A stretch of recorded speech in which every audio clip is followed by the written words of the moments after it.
doctoral. Estoy adscrita al Centro de Derechos Humanos de la Facultad de Derecho y Criminología de la Universidad de Gante en Bélgica y formo parte del proyecto llamado Justice Visions o Visiones de Justicia, que busca examinar las experiencias de participación de las víctimas en procesos de justicia de transición.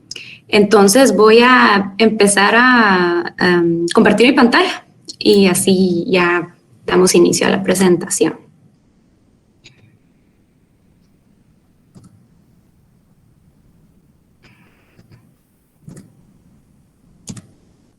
Me cuentan si la pueden ver. Sí, licenciada, se logra ver bien. Perfecto, está bien. Bien, perfecto. Entonces, bueno, el título de mi presentación se llama La lucha sigue, análisis de la participación de las víctimas en procesos de justicia transicional. Pero antes de abarcar las consideraciones académicas, conceptuales, éticas de este proyecto de investigación, vale la pena primero pues saber qué es la justicia transicional, ¿verdad? Entonces, en este caso, pues yo compartí un artículo bastante corto con Tulio, no sé si tuvieron oportunidad de leerlo, o si me pueden hablar un poquito de cuáles son sus primeras ideas cuando escuchan las palabras justicia transicional o la figura de justicia de transición, si alguien quiere compartir sus conocimientos sobre el tema.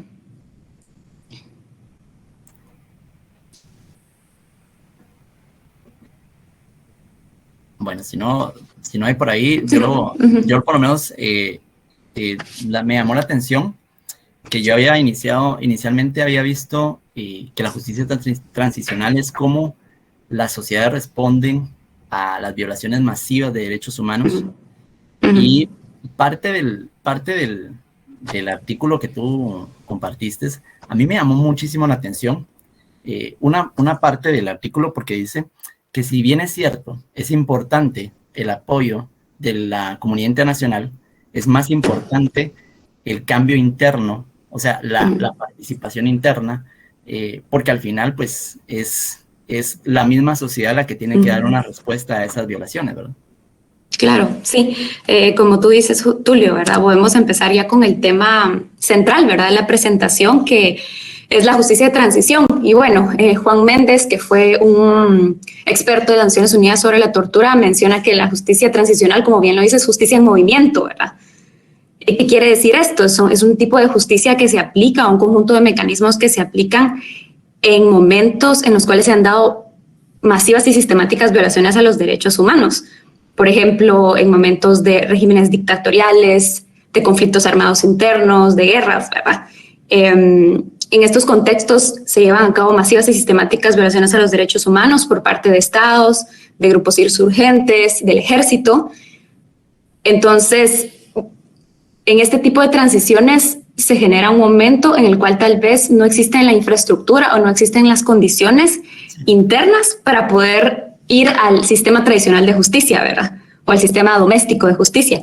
Por lo tanto, se necesitan mecanismos adicionales, mecanismos complementarios o una caja de herramientas, como ahora se le conoce a la justicia transicional, que es un paradigma muy conocido y muy aplicado en diferentes contextos, para lograr diferentes tipos de finalidades, ¿verdad? En este caso sería el esclarecimiento de la verdad, la justicia retributiva o justicia penal, la reparación de las víctimas, el reconocimiento de las víctimas y sus derechos y las garantías de no repetición. Y en este caso, pues son garantías o tratar de restablecer o reconstruir la infraestructura básica jurídica y política del Estado, ¿verdad? Para evitar que estas masivas y sistemáticas violaciones a los derechos humanos vuelvan a cometerse. Entonces, básicamente, ese es el paradigma o la figura de la justicia transicional. Y bueno, yo aquí había puesto cuáles pueden ser ejemplos de contextos en los cuales se aplica la justicia transicional. Tal vez si ustedes saben de otros contextos, aparte de Guatemala, ¿verdad? Donde se han aplicado este tipo de mecanismos. Si alguien quiere compartir también, pues puede ser un poquito más interactivo. Yo contenta de escucharlos. ¿Alguien sabe en algún otro país donde se ha aplicado este tipo de mecanismos? Licenciada, yo leí que en Colombia también se ha aplicado este tipo de justicia, ¿verdad? Porque también han habido crímenes de masivos o llamados de lesa humanidad, ¿verdad? Y también han habido casos donde han habido falsos positivos que le llaman, ¿verdad? Y que también hay en este tipo de situaciones se ha aplicado este tipo de justicia transicional. Sí, perfecto, es muy cierto. De hecho, el caso de Colombia es muy interesante, porque si vemos la historia de la justicia transicional o cuando ya empezamos a leer un poquito más de ella, es de hecho en la región de Latinoamérica en la cual se empieza a gestar esta idea o esta figura, específicamente con las violaciones, los regímenes dictatoriales en el Cono Sur, Chile, Argentina, en los años 70. Entonces aquí es cuando ya se empieza a pensar en otro tipo de justicia, algo que pueda ayudar en una transición, ya sea hacia la democracia, hacia el Estado de Derecho, ¿verdad? Pero Colombia es un caso particular porque a partir de la firma de los acuerdos de paz se ha tratado de implementar un proceso de justicia transicional bastante comprensivo, bastante amplio y sistemático para lograr este tipo de finalidades, como les menciono, la verdad, justicia, reparación y garantías de no repetición, pero también con un enfoque muy restaurativo de reconciliación entre grupos en disputa, ¿verdad? Entonces es un ejemplo que vale la pena ver. De hecho, en Colombia hay una figura que se llama la Jurisdicción Especial para la Paz, que es un sistema de justicia muy especializado que solo se va a encargar o solo se encarga de examinar este tipo de masivas y sistemáticas violaciones a los derechos humanos y, como bien tú mencionas, el caso de los falsos positivos, ¿no? Que es bastante paradigmático en el país. Y bueno, hay una gran amplia participación de las víctimas. Creo que es un caso que vale la pena entender un poco más cómo es que incluyen a las víctimas también en estos procesos, ¿verdad? Porque una de las críticas también sobre la justicia transicional es que tal vez sí menciona que hay participación y está el principio de participación dentro de estos marcos, ¿no? Regulatorios, pero en la práctica la participación no se ha dado de la manera que beneficia a las víctimas, ¿no? O a otros grupos. Entonces, creo que el caso colombiano está en constante evolución. Va a ser muy interesante ver cómo se desarrolla.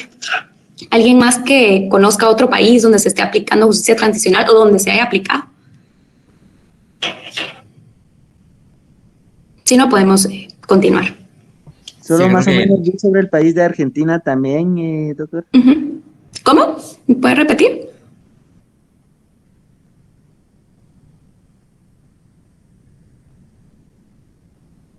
Ahí, Walter, es que no lo escuchamos. Perdón, es que cargo mascarilla. También fue uno de los países más fuertes en Argentina. Sí, Argentina es uno de los... Perdón.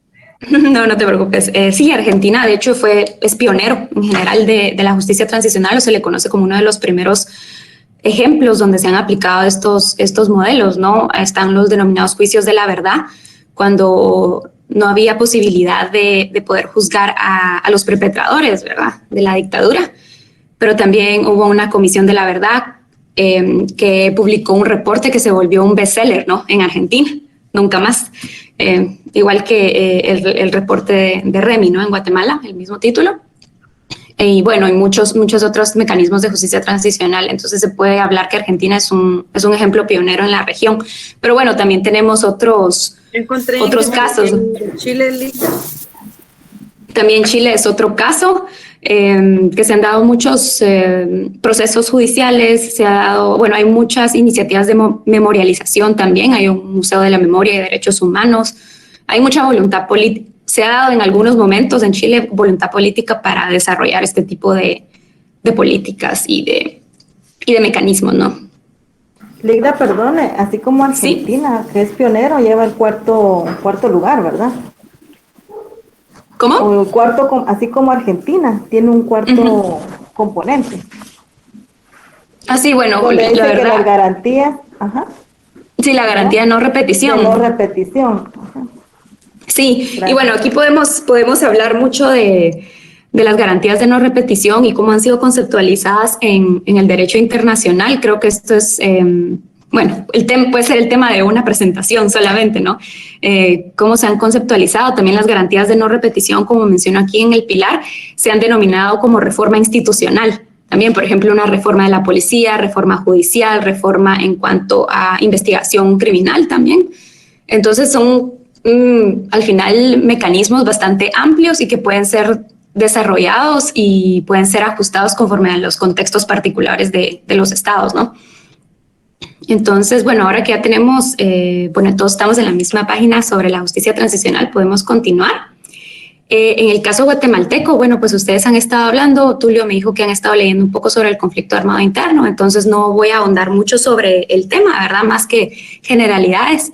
De 1960 a 1996, pues hubo un conflicto armado interno entre el ejército y fuerzas insurgentes, ¿verdad? Aquí podemos hablar de muchas causas históricas y estructurales del conflicto, como la marginalización histórica de los pueblos indígenas, el racismo, la discriminación, la distribución desigual de la tierra, que dio origen a la revolución de 1944, ¿verdad?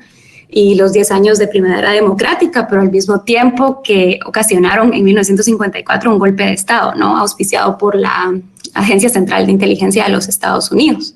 Y a partir de estos, ahí sí que eventos históricos, bueno, se dio este conflicto armado interno, al final por una reivindicación de derechos humanos, ¿no? De igualdad y de paz, y al final de acceso a oportunidades, ¿no? Básicas, a derechos básicos. Y pues entre 1960 y 1985 se cometieron violaciones sistemáticas de derechos humanos en diferentes partes del país y hacia diferentes grupos y de diferente también magnitud.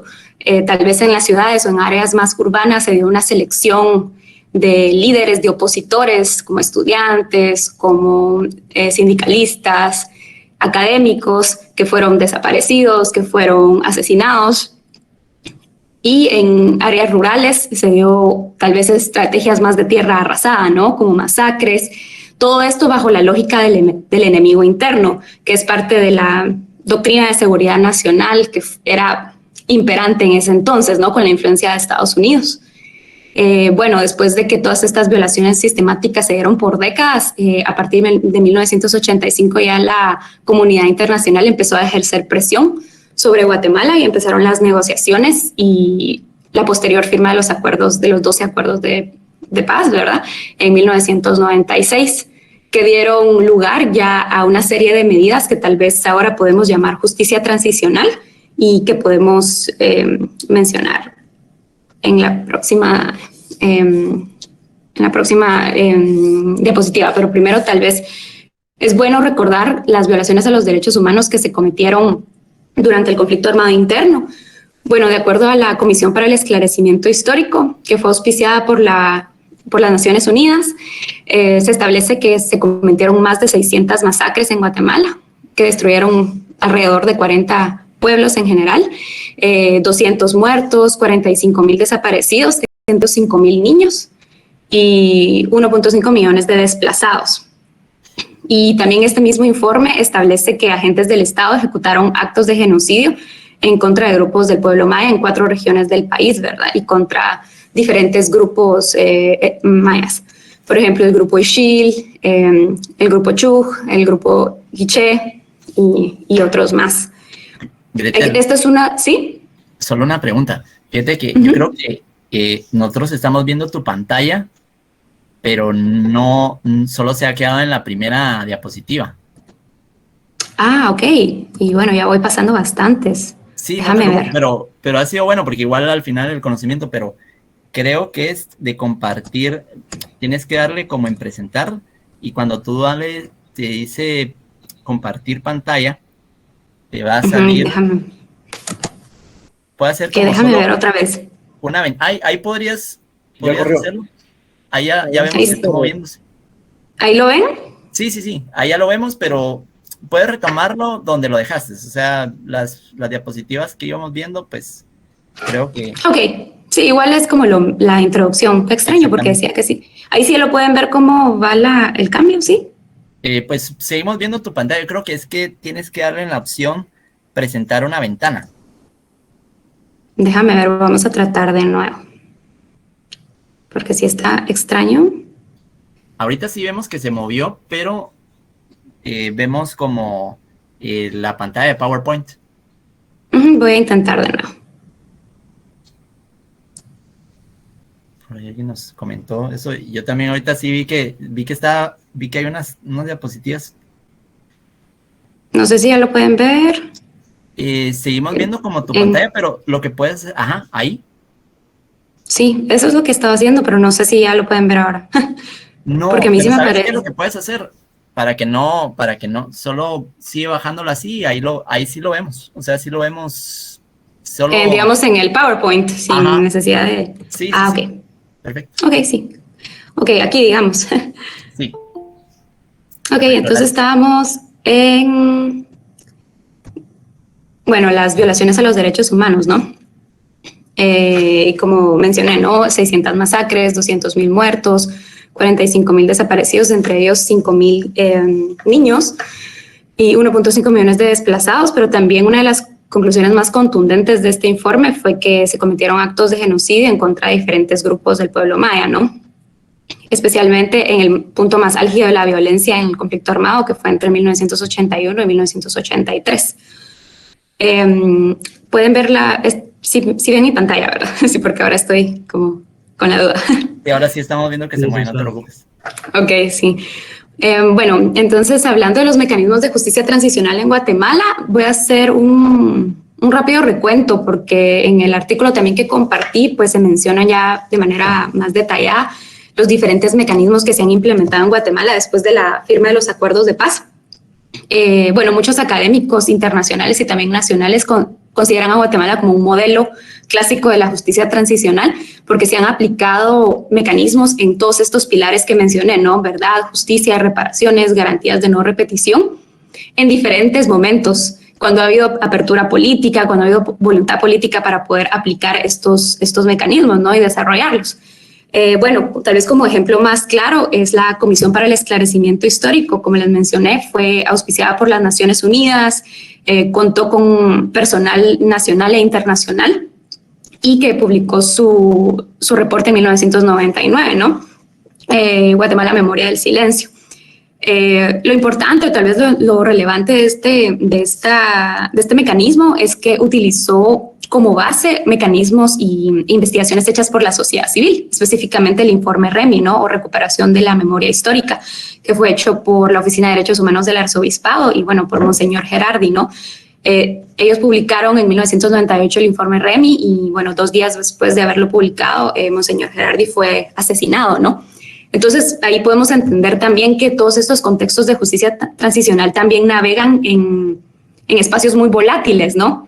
Es una transición, como bien lo menciona la palabra, entonces todavía hay estructuras violentas, estructuras políticas que son muy importantes y que ejercen mucha influencia, tal vez para limitar el espacio de este tipo de mecanismos, ¿no? Todavía hay mucha resistencia y esto pues lo podemos ver con aún violaciones a los derechos humanos ya después de la firma de los acuerdos de paz, ¿no?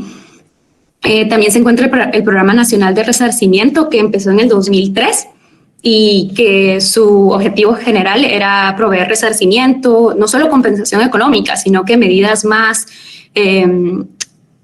tendientes al desarrollo comunitario, a brindar atención psicosocial y restitución material a las víctimas del conflicto armado interno.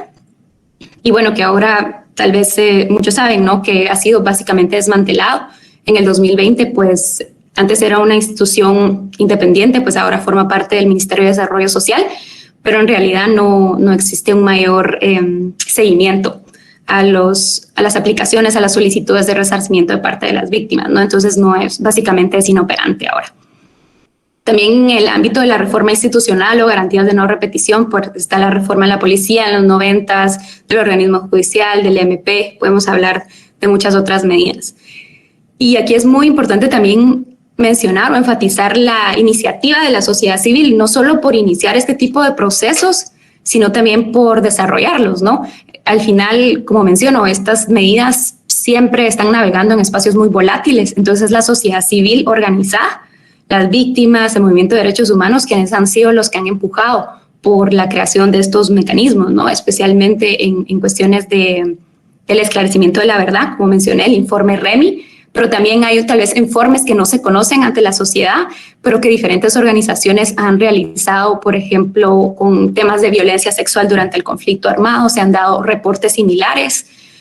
También, por ejemplo, las exhumaciones de numerosas fosas clandestinas, ¿no? En Guatemala, debido a las más de 600 masacres y, bueno, 45.000 desapariciones forzadas, hay cientos de fosas clandestinas, ¿no? Que aún necesitan ser excavadas y los restos exhumados e identificados.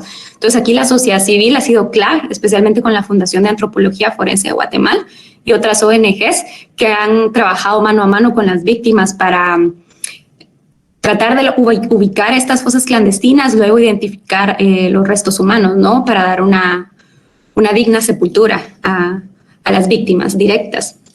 También se han dado memoriales, así como cementerios, monumentos para conmemorar a las víctimas y conmemorar específicas masacres o eventos que se han dado, ¿no? Y por último, pues existen numerosos procesos penales nacionales y también casos ante el Sistema Interamericano de Derechos Humanos. Aquí es importante tal vez recalcar la influencia que tiene el Sistema Interamericano de Derechos Humanos para influenciar o para presionar al Estado a que cumpla su obligación de investigar, ¿no? Y de determinar quiénes han sido los responsables de estas violaciones a los derechos humanos. Entonces podemos hablar del caso Molina Tyson, de desaparición forzada, podemos hablar de la masacre de Plan de Sánchez, 2Rs, también hay casos paradigmáticos que primero fueron hasta el Sistema Interamericano de Derechos Humanos y luego fueron judicializados a nivel guatemalteco, ¿no? Y bueno, esto también da mucha cuenta, ¿no? De lo que les menciono, que hay falta en estos momentos transicionales, hay falta de independencia judicial, hay todavía muchas estructuras de facto que ejercen poder. Entonces, la sociedad civil y las víctimas tienen que ser muy creativas y ver cómo pueden avanzar sus propias demandas, ¿no? Entonces, en este caso, el proyecto Visiones de Justicia o Justice Visions, en el cual trabajo yo, partimos del fundamento, ¿no? De que existen muchas oposiciones a nivel teórico y práctico sobre los posibles beneficios, ¿no? De la participación de las víctimas en estos procesos de justicia transicional. Así como menciono, las víctimas pueden participar dando su testimonio ante comisiones de la verdad, pueden también participar dando testimonio ante procesos judiciales, casos ante el sistema interamericano, pero también hacen movilización política, ¿no? Hacen protestas, exigen, por ejemplo, por el esclarecimiento de la verdad, por la creación de diferentes leyes. Entonces existe un conocimiento, o al menos un acervo muy grande de diferentes formas de participación. Entonces en la teoría hay muchas suposiciones sobre estos beneficios, ¿no? Por ejemplo, el empoderamiento de las víctimas, el volverlos ciudadanos, ¿no? Con derechos y con voz. Que también el hecho de que las víctimas participen directamente le da legitimidad a estos procesos, ¿no? Porque han sido desarrollados tomando en cuenta las perspectivas de las víctimas. Y bueno, lo que se busca también es una transformación a nivel social, ¿verdad? Entonces, todas estas suposiciones han sido muy teóricas hasta ahora, ¿no? No existen suficientes estudios empíricos y críticos sobre el impacto de la participación de las víctimas que sustenten estos beneficios en la vida real, ¿no? Y cómo se debería organizar esta participación en la práctica. Entonces, esta es una de las razones por las cuales surge el proyecto Visiones de Justicia. El objetivo principal es entender el impacto de la participación de las víctimas en estos procesos en relación a sus experiencias con diferentes tipos de mecanismos, pero también partiendo del entendimiento de justicia y derechos de las víctimas en sí mismas. Para las víctimas, ¿qué es justicia? ¿Qué consideran ellos que es importante para reconocerlas como víctimas, para reconocer sus derechos y para que haya algún tipo de reparación, ¿no? Del daño tan grande que se les ha ocasionado?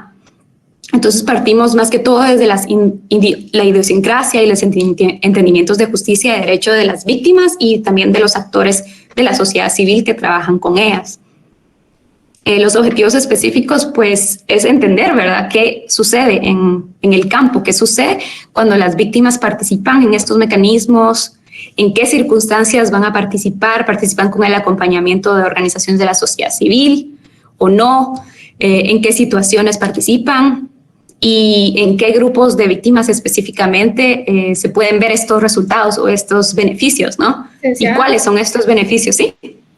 Y ahora es más fácil que ellos den su testimonio, porque recuerdo leí lo del proyecto Remy y no podían poner sus nombres, ellos no les tenían miedo, ¿verdad?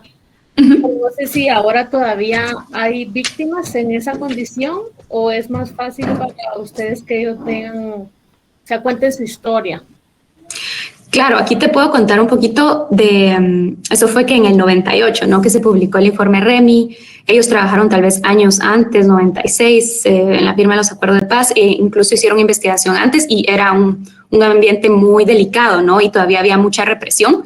Por lo tanto, se procuró asegurar al final que el anonimato, ¿no?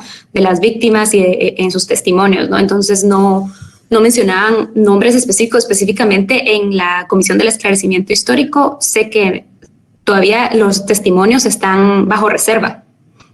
O sea, y no pueden ser ni siquiera explorados. En cuanto al informe REMI, creo que sí puedes revisar algunos testimonios en su base de datos. Si vas a la Oficina de Derechos Humanos del Arzobispado, creo que sí puedes revisar algunos testimonios. Y algunas personas, como tú mencionas, decidieron permanecer en el anonimato por miedo a represalias, ¿no? Y también al entender la naturaleza de la violencia y que muchos perpetradores todavía viven muy cerca en las comunidades, el miedo también se incrementa, ¿no? Ahora, pues, se han dado otros mecanismos, por ejemplo, en procesos penales, ¿no? Como Sepur Sarco, como el juicio de genocidio, que ahí las víctimas han dado la cara, ellas se han presentado ante los tribunales. Y bueno, en el caso de Sepur Sarco, al principio, pues las víctimas estaban con perrajes, ¿no? Para proteger su privacidad, pero en el momento que se dictó sentencia, pues se quitaron los perrajes y fue un momento muy emotivo, ¿no? Pero sí, todavía existen en muchas comunidades y dependiendo del nivel de la violencia, muchas víctimas aún ni siquiera han dado sus testimonios o no se sienten preparadas también psicológicamente. En este caso, hablando de organizaciones de la sociedad civil, también es importante entender que se ha dado mucho trabajo psicosocial con las víctimas en diferentes comunidades y esto también ha ayudado a que ellos den sus testimonios, ¿no? Y que al final manifiesten su verdad. En cuanto a... Sí, bueno, también otro objetivo específico del proyecto de investigación es explorar cómo los actores locales, en este caso las víctimas y actores de la sociedad civil, también interactúan o actúan con prioridades y nociones que se le han socializado, ¿verdad?, durante procesos de justicia. ¿Qué me refiero con esto? Por ejemplo, hay muchos actores, no solo organizaciones locales o de base, pero también muchas ONGs nacionales e internacionales que están trabajando en estos temas, ¿no? Y hay muchas capacitaciones en cuanto a estos temas, entonces nos interesa saber cómo estos conceptos son socializados en diferentes niveles, ¿no? Para ver cómo trabajan también con estas nociones en sus propios procesos, cómo entienden un proceso de reparación, qué es un proceso de reparación, qué me puede dar a mí, ¿no? ¿Qué me puede dar a mí ir a un juzgado o presentar una denuncia, ¿no? Todas estas nociones son muy importantes también para entender cómo es el proceso de participación en estos mecanismos. Así, las preguntas de investigación, pues, son varias y bastante amplias. En primer lugar, pues, queremos hacer un mapeo de las modalidades, alcance y naturaleza de participación de las víctimas. Este fue una de las fases iniciales del proyecto, entonces cada uno de los investigadores, ya les voy a ir contando más, que somos un equipo bastante grande, pues hemos analizado diferentes tipos de modalidades de participación en estos espacios, así como les menciono, dar testimonio, el hecho de que se movilizan y organizan protestas, que dan sus muestras de ADN, que están presentes en las exhumaciones de las fosas clandestinas, por ejemplo. Todo esto para nosotros es conceptualizado como participación y es necesario al final sistematizarla, ¿no? La otra pregunta es cómo la participación afecta las experiencias de justicia de las víctimas o los entendimientos de justicia, y esto va ligado con el objetivo de entender, o sea, saber o partir desde los entendimientos mismos de justicia de las víctimas para ver cómo han sido adoptados, ¿no?, en estos mecanismos. Y también, bueno, entender cuáles son los efectos a largo plazo de la participación, con la finalidad de cómo diseñar esta participación de manera que influencie las narrativas y experiencias de las víctimas de manera positiva, ¿no? Eso es lo que quisiéramos, o al menos la finalidad del proceso, dar recomendaciones para poder diseñar estos procesos a futuro, ¿no? De manera que se integre a las víctimas de manera respetuosa y que respete sus entendimientos de justicia, sus narrativas y su verdad. Al final, pues, que anclen procesos de cambio a largo plazo o más sostenibles para las víctimas y para la sociedad. Y nuestro marco conceptual pues está basado en estudios victimológicos de las experiencias de las víctimas en estos procesos de justicia transicional. Y para nosotros pues víctima es una persona o una colectividad que sufrió daño físico, mental y económico de forma individual o colectiva, ¿no? Y como resultado de acciones u omisiones que constituyen violaciones a los derechos humanos. Pueden ser víctimas directas o indirectas, por ejemplo, familiares o la comunidad como tal. No importa si la víctima tiene o no un vínculo con el perpetrador o si se desconoce la identidad. Para nosotros la justicia, pues nosotros lo que queremos saber cuáles son los entendimientos de justicia de las víctimas. Así que para nosotros lo dejamos bastante amplio, es un proceso dinámico, abierto y continuo. No es una secuencia predecible, ¿verdad? Y uniforme de eventos. A veces la justicia no es lineal. Se dan oportunidades, se dan aperturas, pero las víctimas son las que van también navegando estos procesos, ¿no? Y también la narrativa. A veces la justicia también es parte de la narrativa y de cómo las víctimas, ellas mismas describen su proceso y describen su vida. Entonces nos basamos mucho en estos entendimientos y vamos construyendo sobre la base de los mismos testimonios o las mismas entrevistas que se hacen con las víctimas. Y en cuanto al tema de participación, pues en el equipo hemos desarrollado un modelo conceptual de participación que publicamos el año pasado en una revista sobre justicia transicional, y también conceptualizamos la participación de una manera amplia, ¿no? Que es un proceso que abarca espacios formales e informales. ¿A qué nos referimos con esto? Espacios formales tal vez son los espacios que son auspiciados por el Estado, ¿no? O por instituciones.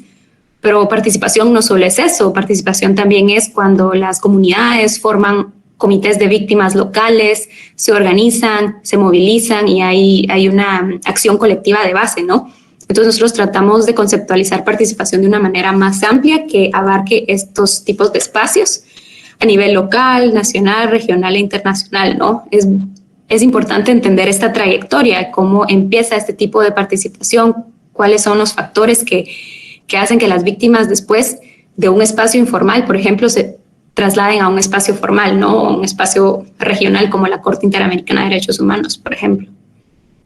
También, como mencioné, pues la movilización social y la organización previa es considerada una forma crucial de participación, y también partimos de las identidades multidimensionales de los actores, ¿verdad? Su identidad como sobreviviente, como víctima, como líderes, es muy importante para nosotros.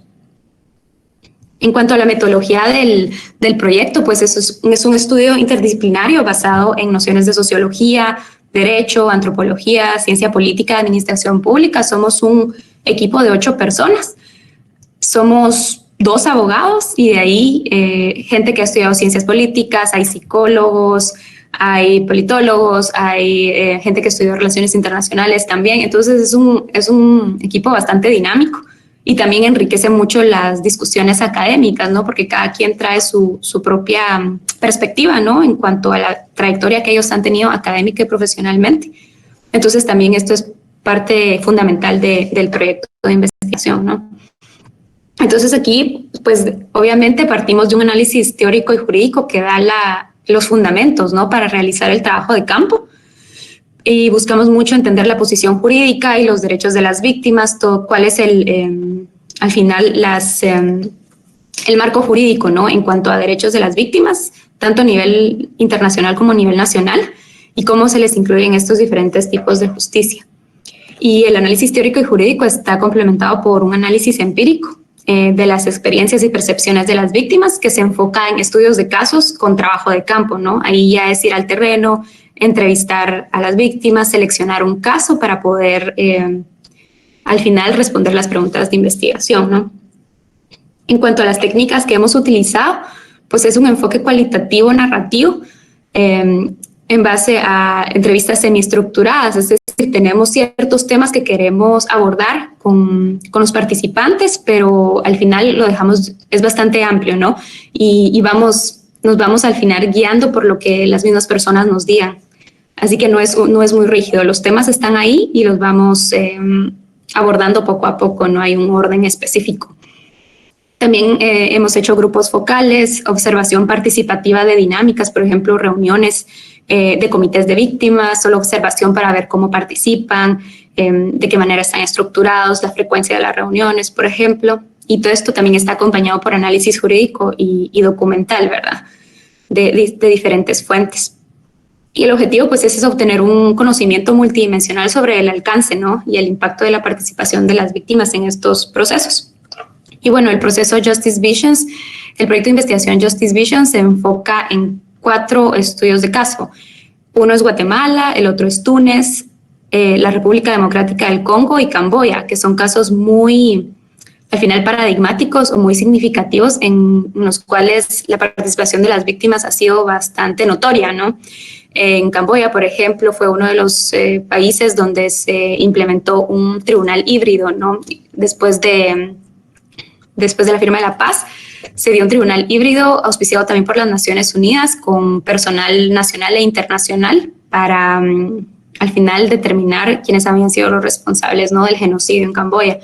En Túnez pues se ha dado un bastante amplio y legítimo proceso de esclarecimiento de la verdad y también un programa de reparaciones con la participación de las víctimas. Que las consecuencias o que tal vez los resultados no han sido los deseados, pues es otro tema, pero sí hubo mucha participación regional, ¿no? Y local en Túnez, y en Congo también se ha dado mucha reforma institucional. Entonces, estos 4 estudios de casos son claves, pero también tenemos investigadores afiliados al proyecto que están analizando el caso de Chile, por ejemplo, y el caso de Siria. El caso de Siria es particular porque el conflicto en sí no ha terminado, ¿no? La guerra en Siria aún sigue. Sin embargo, la sociedad civil, específicamente refugiados en Europa y en Estados Unidos, han impulsado estos procesos de justicia transicional. Se han dado muchos procesos penales en Alemania, por ejemplo, bajo el principio de la jurisdicción universal, en Suecia también. Entonces, es interesante entender cómo se da la justicia transicional cuando no hay transición, ¿verdad? En este caso, pues todavía las estructuras de poder siguen ahí, pero ya hay un impulso de organizaciones de la sociedad civil y de víctimas tratando de empujar por estos procesos. Entonces, nuestra metodología pues se basa en estos estudios de caso. Y bueno, según Jin, el estudio de caso pues es una investigación empírica que estudia un fenómeno contemporáneo dentro de su contexto real, ¿no? A través de diferentes técnicas, y esa es la clave de un estudio de caso. Se puede utilizar técnica documental, entrevistas semiestructuradas, como mencioné, enfoques más cualitativos, pero también se pueden complementar con enfoques cuantitativos, ¿no? Con encuestas y cuestionarios también. Y el objetivo de estos estudios de caso pues es entender las experiencias de participación en espacios informales y formales, tomando en cuenta la movilización de base y cómo estas nociones relativas a las reparaciones, a la verdad, a la justicia son entendidas, ¿no? Y las diferentes funciones que juegan en la trayectoria participativa de las víctimas a lo largo del tiempo. Bueno, yo me encargo de investigar el caso de Guatemala. Somos, bueno, como les mencioné, somos 7 investigadores, cada quien está enfocado en un estudio de caso específico.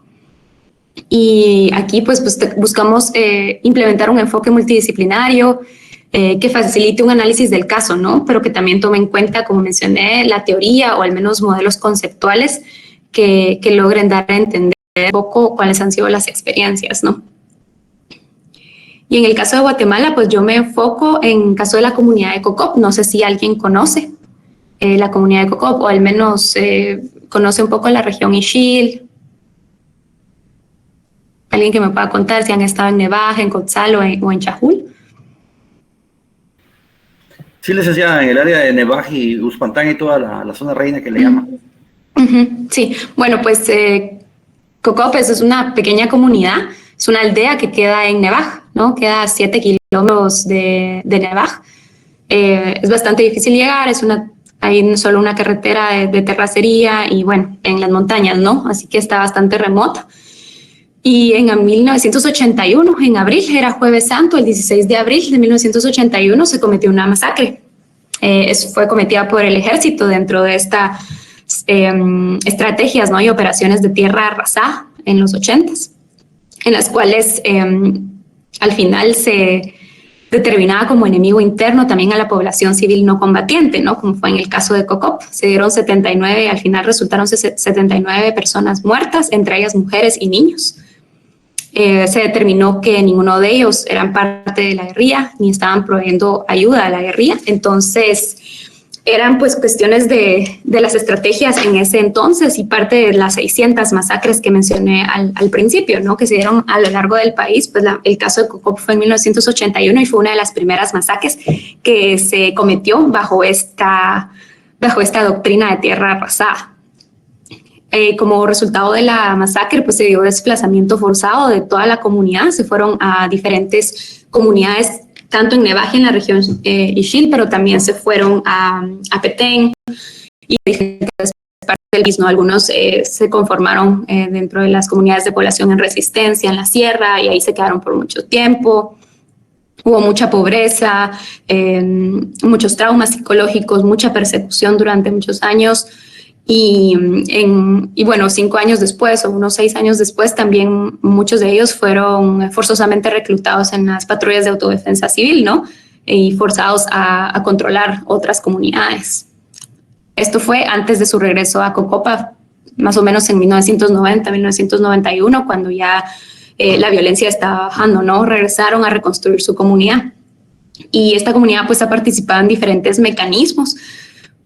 Pues para resumir un poco su trayectoria participativa, bueno, se conformaron como un comité de víctima por el año 2000 y desde ahí ellos empezaron a movilizarse para realizar exhumaciones, ¿no? En este caso es bastante interesante porque las exhumaciones que se dan en contextos de masacres en comunidades, pues en el caso de Cocop, después de la masacre, antes de que ellos huyeran, ¿verdad? Porque iba a haber retaliación de parte del ejército, lo que hicieron fue abrir una fosa clandestina y enterrar a todas las víctimas en esta fosa, ¿no? Un vecino de la comunidad pues dio el terreno y ellos en esos días rápido abrieron la fosa y ahí enterraron a todas las víctimas. Ellos se fueron, pasaron más de 10 años fuera y hasta que regresaron empezaron a movilizarse para esclarecer los hechos, ¿no? Al final se puede determinar que una de sus motivaciones principales para movilizarse y para participar fue el derecho a la verdad, ¿no? Validar, corroborar su verdad, la verdad en sus testimonios. ¿Y cómo iban a hacer esta corroboración? Iba a ser a partir de la verdad forense, ¿no? Esto es una investigación de antropología forense. Ellos dieron sus muestras de ADN, ellos sabían dónde estaba ubicada el cementerio clandestino y con la ayuda de organizaciones de la sociedad civil, pues se dio la exhumación y la identificación de las víctimas. Luego de la identificación de las víctimas, pues ya se construyó un pequeño cementerio en Cocop y este es un lugar ahora de memoria, no es un lugar donde ellos van a dar flores a sus muertos, donde conmemoran la muerte, ¿no? Y al final es un lugar para darle una digna sepultura a sus víctimas. Entonces, esta fue una de las principales motivaciones y a partir de ello, pues ellos también se movilizaron a nivel institucional y aplicaron al resarcimiento a través del Programa Nacional de Resarcimiento, el PNR. Y en este caso, pues se movilizaron, hicieron una demanda colectiva de reparaciones, que fue una demanda pionera, una demanda paradigmática, pienso yo, una de las primeras peticiones colectivas de reparaciones a nivel nacional. Y esto fue también con la ayuda de muchas organizaciones locales que dan acompañamiento jurídico y psicosocial a las víctimas. Entonces volvieron a dar su testimonio y presentaron esta petición, la cual fue aceptada por los líderes, ¿no? Y del Programa Nacional de Resarcimiento y se comprometieron a cumplir en su totalidad este plan. Sin embargo, empezaron con ciertas medidas, dieron compensación económica a algunas personas, empezaron a construir casas porque era parte de las peticiones que las víctimas habían dado, pero nunca terminaron de construir las casas y las casas que construyeron fueron muy precarias, ¿no? Eran solo paredes de bloques, sin techos, sin ventanas. Entonces esto causó mucha frustración, mucho enojo, ¿no? Y mucha tristeza en las víctimas porque se les prometió en este tipo de acuerdos se les prometió su resarcimiento, pero no se cumplió a cabalidad. Entonces, este descontento, ¿no? Y esta falta de cumplimiento del Estado propició que las víctimas se movilizaran y junto con una organización de derechos humanos plantearon una denuncia ante la Comisión Interamericana de Derechos Humanos por el incumplimiento del Estado, ¿no? De su obligación de brindar reparaciones. Y actualmente, pues este proceso se encuentra en fase de solución amistosa ¿Qué quiere decir esto? Que hay negociaciones constantes entre representantes del Estado, entre los representantes de las víctimas, mediado por la Comisión Interamericana de Derechos Humanos, ¿no?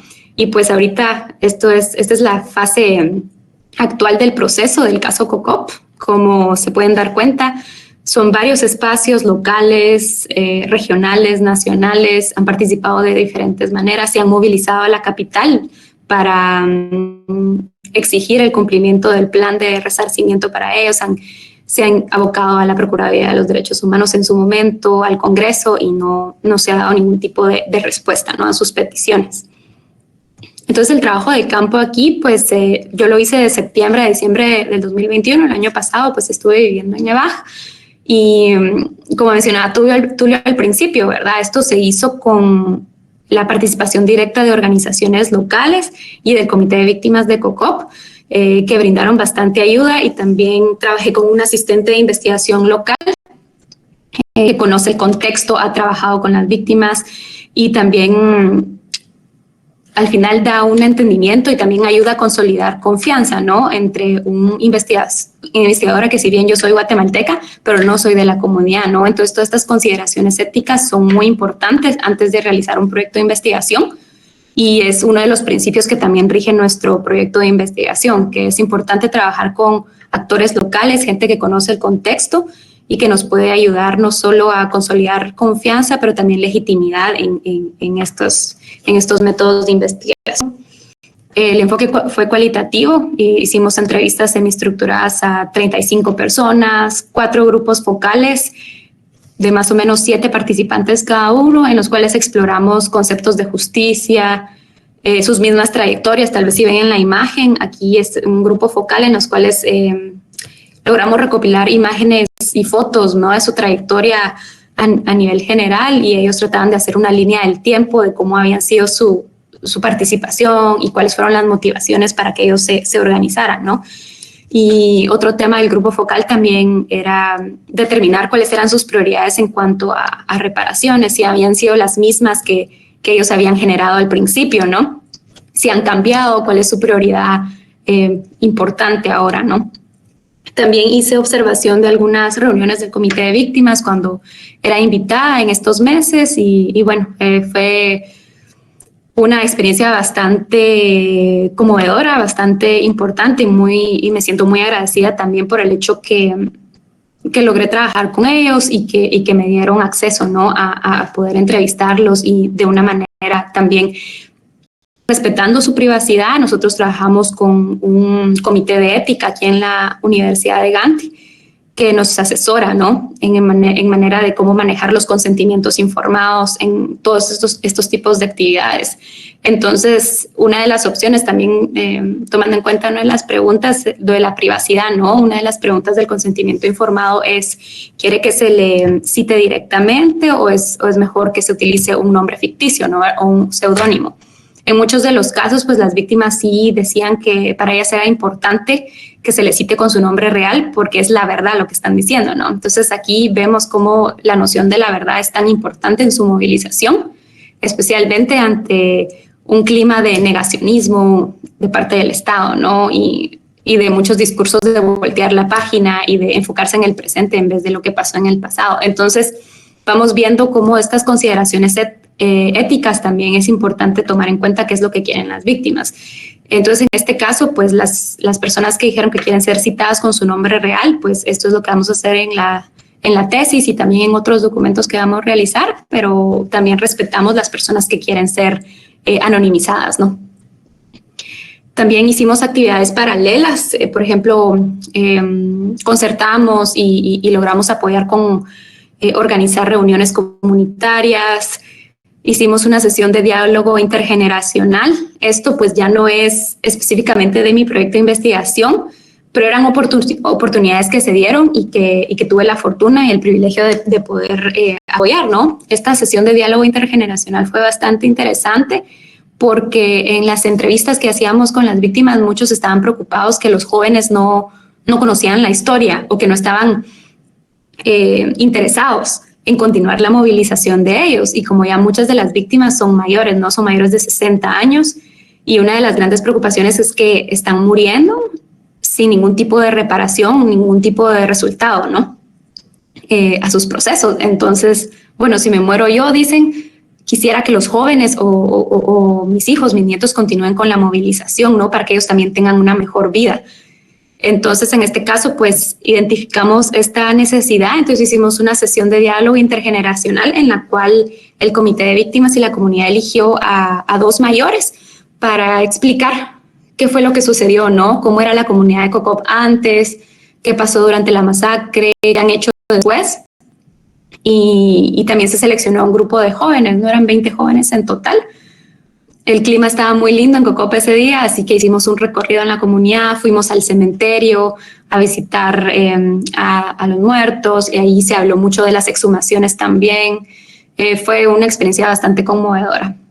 Y además de eso, pues también hicimos, bueno, yo soy abogada, entonces también brindé asesoría jurídica en algunos casos que ellos necesitaban, por ejemplo, inscribir a nuevos miembros del comité de víctimas y bueno, las credenciales, ¿no? También autenticar las cuestiones así como muy, tal vez no de investigación académica, pero es uno de los principios que también rigen el proyecto de investigación, ¿no? Que vaya a ser de una manera ética y que se pueda también dar algo de regreso, ¿no? En vez de solo realizar actividades extractivas hasta cierto punto, ¿no? Entre los hallazgos preliminares, pues bueno, esto fue de septiembre a diciembre y ahorita pues me encuentro traduciendo y también haciendo las transcripciones y analizando algunas de las entrevistas, pero es un proceso que toma su tiempo, ¿no? Pero entre los hallazgos preliminares, como les menciono, existe una larga trayectoria participativa en espacios informales e informales que valida también nuestro modelo conceptual en cuanto a la participación y cómo son de importantes entender cómo se movilizan en diferentes espacios, ¿no? Existe una visión amplia de justicia, no solo relacionada, por ejemplo, con claro, la clarificación o el esclarecimiento de la verdad, pero también está muy ligada con las reparaciones. Y no solo reparaciones económicas, pero también reparaciones culturales, reparaciones en cuanto a educación. O sea, ellos no solo buscan una mera compensación económica, pero también buscan el mejoramiento de su comunidad. Una de las peticiones más grandes es la creación de una clínica en la comunidad, la creación de una escuela, agua, o sea, servicios básicos, ¿no? Que tristemente es la realidad de muchas comunidades. Pero también buscan, por ejemplo, que se le dé un mantenimiento al cementerio, que es un lugar de memoria, es un lugar de conmemoración para ellos y es muy importante. Y buscan también apoyo psicosocial, ¿no? Por los traumas vividos durante el conflicto armado. Entonces es una visión bastante amplia de justicia que no se enfoca solo en procesos judiciales, ¿no? O en una condena, sino que es más amplia y ya tocan nociones de justicia distributiva también. Existe una sólida conciencia jurídica sobre derechos y obligaciones del Estado. Conocen sus derechos a la reparación, derechos a la justicia y también reconocen al Estado como el responsable de conceder estos derechos, ¿no? En cuanto al tema de identidad, pues se identifica una noción muy individual a veces, pero también muy colectiva, o sea, identifican a Cocop como víctima y a ellos individualmente también, a sus familiares, pero también se autodenominan sobrevivientes, líderes, como que ellos van primero, específicamente por lo que mencioné que ellos fueron de las primeras comunidades que crearon un plan colectivo de reparaciones ante el PNR. Entonces ellos reconocen y se autoidentifican como Cocop va primero, ¿no? Fuimos los primeros, fuimos pioneros y ahí vamos y ahí seguimos, ¿no? La lucha sigue. También es muy importante para ellos en sus narraciones la actuación de actores locales, ¿no? De la sociedad civil, otras asociaciones de víctimas que han trabajado con ellos a nivel ya más municipal en Nevaj, ¿no?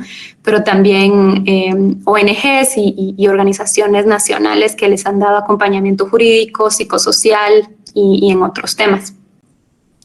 En este caso, pues las dinámicas locales y conflictos de intereses también son palpables. Se han dado divisiones por cuestiones estratégicas, ¿no? Decidir qué espacio es más idóneo para conseguir justicia. Entonces, sí se han dado, al final son cuestiones de conflictos de intereses que son muy naturales, ¿no? Y que se dan desacuerdos. Y es importante también teorizarlos y identificarlos en este tipo de cuáles son las consecuencias y cómo armar una participación que sea más legítima, ¿no? Para las víctimas, tomando en cuenta que van a haber desacuerdos y que van a haber conflictos, pero que también hay espacios para consensos, ¿no? Y lograr un acuerdo. En general, pues la perspectiva de ellos es que los procesos de justicia transicional, específicamente el Programa Nacional de Resarcimiento, ha sido fallido, no han dado resultado tangible, ¿no? Están cansados, hay mucha tristeza, hay mucha frustración, mucho enojo. Pues como les menciono, mucha gente ya es mayor, entonces ya no ven mucha esperanza de que ellos vayan a obtener algún tipo de reparación, ¿no? Entonces esto también hace problematizar un poco cuál es el alcance real de estos procesos, ¿verdad? Si no hay una voluntad política para implementar al final los objetivos, ¿no? de estos mecanismos y da mucho que pensar y también hacer análisis críticos, ¿no? Basados en la teoría y en este caso también de enfoques empíricos. Aún así, pues seguirán participando. Una de las preguntas finales eran, bueno, a pesar de todas estas experiencias, ¿seguirá usted participando en el comité de víctimas? ¿Seguirá pidiendo justicia? Y sí, la mayoría dicen que seguirán participando hasta el día que mueran, ¿no? Y aún tienen mucha esperanza a pesar de lo laborioso que ha sido este proceso. En cuanto a los próximos pasos, pues se encuentra la valorización o la diseminación científica. Queremos hacer también un folleto, ¿no? Un folleto de lectura sencilla sobre el caso COCOP, como para diseminar el caso entre la sociedad y también que pueda ser una herramienta que fortalezca la movilización de ellos cuando estén ante instituciones, que puedan presentar un folleto, ¿no? Donde al final se narre lo que pasó con ellos y cuál ha sido su participación y su trayectoria y sus peticiones principales. También estamos pensando hacer algunos tipos de programas radiales en Ixil, donde también se puede diseminar el caso, ponencias académicas en conferencias también, junto con la asistente de investigación. Claro, la finalización de la tesis de doctorado y la defensa, esperemos que el otro año, si me pongo las pilas, y la asistencia también en una encuesta, ¿no? Bueno, mencioné que este es un proyecto que también tiene que ver con otros países y toca otros temas también de participación. Y en este caso, pues yo voy a apoyar a una colega en realizar una encuesta, ¿no? Especialmente a personas no victimizadas, ladinos, sobre la escala de solidaridad con las víctimas. Y bueno, este es un proceso que todavía está en marcha, así que va a ser bastante interesante también complementar no solo los estudios de caso que son con las víctimas, pero también este tipo de métodos más cuantitativos, encuestas, cuestionarios con ladinos o con personas que no han sido victimizadas y ver cuál es la escala de solidaridad o de qué manera apoyan o no los reclamos de las víctimas, ¿verdad? Entonces, básicamente, ese es el proyecto de investigación. Si tienen alguna pregunta, podemos ya abrir el espacio a preguntas y respuestas y también reflexiones que tengan en general en cuanto a su conocimiento de estos temas, ¿no? Y de la historia de Guatemala también y sus reflexiones para ustedes también, ¿cómo han sido estos procesos? ¿Qué piensan ustedes de estos procesos? ¿Han respondido a los derechos humanos de las víctimas? ¿Y cómo ven estos procesos a futuro? Muchas gracias. Gracias, Gretel. La verdad es que previo a iniciar las preguntas, bastante interesante. A mí me han surgido muchas y voy a esperar a que dejen primero los alumnos, pero es bastante interesante todo, o sea, la investigación que hace es bastante integral y toca bastantes temas que a mí lo que más me ha llamado la atención es el tema, de los que más me ha llamado la atención es el tema ético, porque previo a iniciar las preguntas, en Guatemala han habido muchos programas de hacer investigación y yo he tenido como el conocimiento de estos programas, pero no había visto este componente de ético y la verdad es que considero que es muy bueno para que no solo lleguen a extraer información, sino haya un consentimiento y sobre todo cómo se va a manejar la información. Entonces, pues doy el espacio para alguien si tiene preguntas y que nos pueda seguir ampliando Gretel sobre su conocimiento. Licenciada, buenas tardes, compañeros, buenas tardes. Buenas. Gracias por compartir su experiencia, muy confortable. Me imagino que así como la experiencia que tuvo de ir al cementerio y de que le conmovió, tuvo otras más, ¿verdad? Si nos pudiera compartir alguna otra más. Y lo más importante, me llamó mucho la atención y me entristece mucho que los propios jóvenes de ahí no conocen su historia, ¿verdad? Entonces es bastante triste esa parte. ¿Qué consejo nos daría para nosotros aportar algo, aparte de leer y aparte de enriquecernos más con nuestra historia, aportar algo para que se haga justicia, no sé? Bueno, gracias, Luis. No sé si quieres que responda o Sí. recopilamos otras preguntas. No sé. Creo que Marcos como que tiene fallas en su internet, pero bueno. Sí. Hola. Sí, licenciada, más que todo su experiencia, ¿verdad? Por todo lo que se vio en el 2013, por la negación por parte de la propia Corte Constitucional del genocidio. ¿Esta gente en esta comunidad sabe de esto? ¿Tiene alguna idea de lo que pasó por parte del Estado, por parte del no reparo, ¿verdad? Lo que no están obteniendo de parte del Estado. Y su experiencia más que todo, ¿verdad? En ese sentido, claro. por favor. Claro. Entonces sí creo que podemos responder estas preguntas y luego si hay más preguntas, pues ya continuamos. En cuanto, tal vez voy a abarcar un poquito más del tema ético, ¿no? Que mencionas, que te llama la atención, Marcos. Sí, esto es muy importante y creo que fue tal vez una de las preguntas que hicimos todos cuando nos unimos al equipo, ¿verdad? O sea, porque estos son temas muy delicados, pueden dar paso a una revictimización también, ¿no? Al abordar este tipo de proyectos y estos temas. Entonces nosotros partíamos del principio que nuestras entrevistas no iban a abordar preguntas que tenían que ver con la violencia, ¿verdad? ¿Qué pasó durante la masacre? Para no tratar de no evocar o no hacer recuerdos, pero en la práctica eso no es posible porque también tal vez puede ser un hallazgo, ¿no? La forma en que las personas entienden sus trayectorias participativas están íntimamente ligados a la violencia que pasaron en la masacre, ¿no? Entonces, las entrevistas muchas veces empiezan desde un recuento muy detallado de todo lo que sucedió durante la masacre, cuando huyeron, la persecución, cuando entraron, y son ahí sí que testimonios muy desgarradores, ¿no?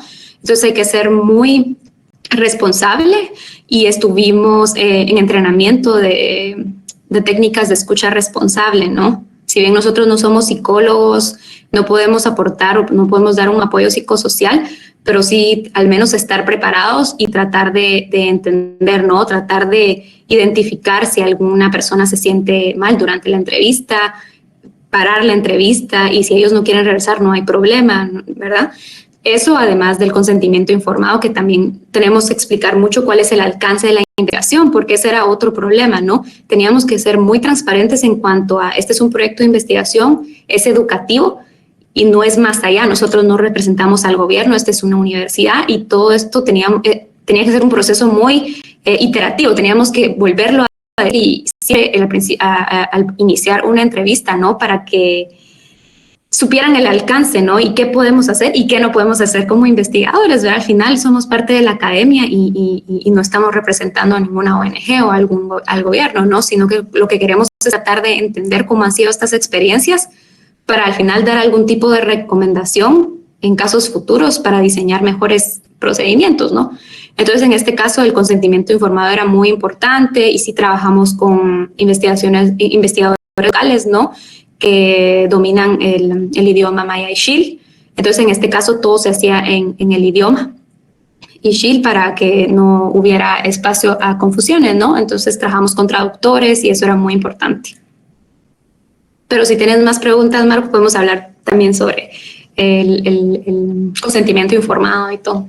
Pues fíjate que te voy a dejar así rápido varios aspectos que apunté. Uno, que tú mencionaste dentro de los informes, que no hay mucha recopilación, y esto es bien importante porque hace 3 días o 5 días al padre jesuita Ricardo Falla le dieron el honoris causa por una publicación que va a surgir, que no quiso publicar en su momento por temor a represalias y que data sobre todo el conflicto armado interno. Eso es uno. Segundo, que mencionaste las estructuras de facto y que al día de hoy creo que son tangibles, ¿no? Son tangibles. ¿Por qué? Porque incluso los jueces que están viendo el caso de Diario Militar y tienen miedo. Estamos hablando de jueces que son de mayor riesgo, que se supone que tienen una estructura de seguridad mucho más amplia, entonces es mucho más tangible.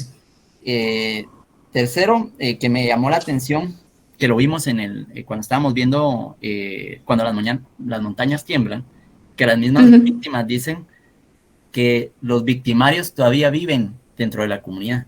Y entonces eso me llamó un poco la atención de saber qué tanto se da. Y por último, que me llamó la atención, y no sé si verlo así, que ese folleto que ustedes hablan, creo que sería súper bueno desde el punto de vista de las nuevas generaciones, para informarles y que no se pierda ese conocimiento de las violaciones que han habido, ¿verdad? Y ya con eso, porque si no, creo que no vas a poder dar respuesta a las otras, pero sí, esas eran. Te agradezco. Sí, perfecto. Bueno, pues sí, como mencionas, los grupos de facto siguen, ¿no? Y hay una gran crisis. Y si hablamos, solo si nos enfocamos en temas de justicia transicional, pues el desmantelamiento de la CEPAZ y todas las instituciones creadas a partir de los acuerdos de paz y al final la desnaturalización del Programa Nacional de Resarcimiento, ¿no? Y que ahora está en un impasse. Hablamos de los procesos judiciales y la falta de independencia judicial, ¿no? Que afectan estos procesos. Si bien se dio una ventana con casos paradigmáticos, Molina Taisense por Zarco, por ahí, allá del 2016, 2018, pues estos espacios se han cerrado, ¿no? Estas oportunidades se han prácticamente cerrado. En cuanto a verdad, tal vez podría decir yo que es el pilar de la justicia transicional que más éxito ha tenido. Pero cuando hablamos de el reporte Remy, de Memoria del Silencio de la Comisión, también no ha habido voluntad política para implementar las recomendaciones, porque estos reportes no solo hacen un recuento de todo lo que pasó, pero también dan recomendaciones, ¿no? No ha habido ningún tipo de voluntad política también para diseminar la información en estos informes. Entonces, muy poca gente, especialmente los jóvenes, conocen que existen o el contenido, ¿no? Entonces, podemos hablar también, como habla la autora en el artículo que compartí, es un balance mixto, ¿no? Se han dado muchos modelos, muchos mecanismos de justicia transicional que hacen a Guatemala un modelo muy importante de estudiar, pero los resultados han sido mixtos, ¿no? Y muy decepcionantes en ciertos pilares, ¿no? Pero bueno, para continuar, Luis, me recuerdo que querías como que tal vez compartir más experiencias, ¿no? Para mí fue muy interesante en no solo el trabajo de campo, de la apertura que hubo de la comunidad también. O sea, el hecho de trabajar con actores locales es clave, como menciono, por el tema de la transparencia, de la confianza que uno tiene que consolidar en este tipo de procesos, pero el hecho de la apertura también de la comunidad de trabajar, de organizar, y es como, bueno, sí, ¿cuántas entrevistas quieren hacer? Va, está bien, entonces nosotros vamos a hablar con las demás familias para ver si están interesados y ayudar en ese sentido, y luego con los grupos focales pues también hubo mucha apertura, por ejemplo, de realizar esta sesión tan conmovedora con los jóvenes, y que mucha gente de la comunidad haya participado, pues fue muy interesante, pero al mismo tiempo es duro. Yo creo que también hay que hablar mucho cuál es el efecto de este tipo de temas y la investigación en los investigadores también. Son temas muy duros y también se necesita mucho apoyo para los investigadores. Entonces, en este caso, con el asistente de investigación local, siempre tomábamos tiempo para nosotros discutir cómo nos sentíamos psicológicamente luego de hacer las entrevistas, porque sí es bastante conmovedor y afecta, ¿no? Y hasta cierto punto, incluso ahora leer las entrevistas también se necesita de un apoyo, ¿no? En general, como equipo, estamos tratando de tener. Pero también otra anécdota tal vez podría ser, no solo, yo pienso, la resiliencia en general, como la esperanza que tienen, a pesar que viven en condiciones muy precarias y que aún siguen